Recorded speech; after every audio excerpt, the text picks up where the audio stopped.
So let's get more on Bitcoin, the cryptocurrency, and with that we bring in Chris Kline. He is the Chief Operating Officer at BitcoinIRA. Chris, thanks for being with us. Thanks for having me. It's a pleasure. Now, Bitcoin is a mystery to many still, Chris. So help us understand who generates Bitcoins. Governments print their money. So who or what is the equivalent of the Bitcoin mint, if you will? The Bitcoin mint is the users and the miners themselves. So there's supercomputers out there now, like ant miners, etc., that are going through and solving algorithmic, difficult mathematical, layered complication, mathematical formulations in order to mine a Bitcoin. What makes that a beautiful concept compared to what you said, printing of money by central banks, is it's finite. There will only be 21 million Bitcoins ever mined in the history of our humankind, and that makes it quite startlingly different than fiat currency out there today. Would that be unless another puzzle is created to mine more Bitcoins? That's something that people have put out there, but really the blockchain and the mining of it becomes this ICO world of alternative coins, like Ethereum, which has had a gangbuster of a week as well, and others that are coming to fruition are using that same mathematical computation with a different supply and a different purpose and utility for their coins and for their technology.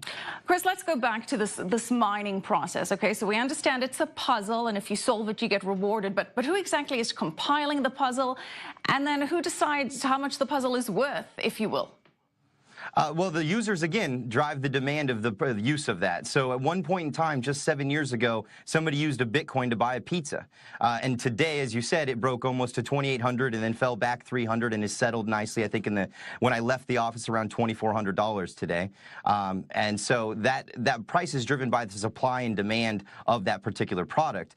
The white paper from Satoshi Nakamoto and the process by which the miners go through using CPU and all of the cost of creating it. Remember, there's power to creating a computer that then solves mathematical solutions. And those solutions cost energy. So there's your hard cost right there of how hard and difficult and long does it take to solve the problem, generates the hard cost of it. Then you have the secondary market of buyers and sellers that are looking at this for speculative gain, or others are looking at it as a long-term hold, as a hedge against other currency issues in today's marketplace.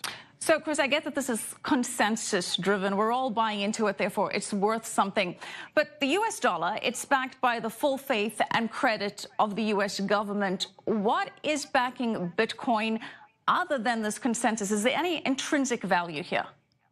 Intrinsic value, no, but really, if you think about the purchasing power and the dilution of the dollar since the Treasury began in 1913, it's lost about 97% of its supply of its purchasing power. Now, you're right, the American people accept it and it's backed by the Treasury, but that Treasury has diluted this monetary supply of that 10 times fold every year with its quantitative easing that's taking place. So that's all about trust, balance, and support as well. A $20 trillion debt is something that doesn't bear down things like Bitcoin and Ethereum. No, it doesn't. And speaking of Ethereum, another cryptocurrency that's gained popularity and traction, do you see this as a trend? Do you see more alternative currencies coming up? Absolutely. I think that we just scratched the surface. The other day I was quoted stating that Bitcoin is finite. That's its ultimate allure. Ethereum is practical and efficient. I spoke yesterday with my grandfather and he asked me to explain it in one sentence, and I told him it's simple. It's the solution to all of our common headaches. Ethereum and the smart contracts that it drives can replace things like, have you ever been to the doctor the first time and you need to fill out all that cumbersome paperwork on that clipboard while you're sitting in the waiting room trying to figure out somebody's social and maiden name? All of those things can go out of our heads, as well as other contracts and things in our lives. So each application of a new token is going to be the digitization of efficiency for our lives. There's so many more coming. The ICO space is rampant.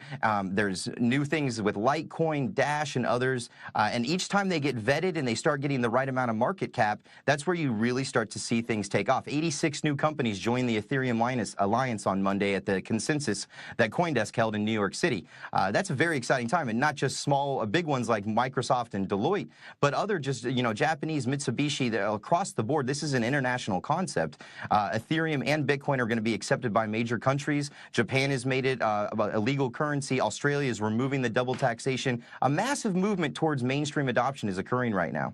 All right, Chris Kline, thank you so much.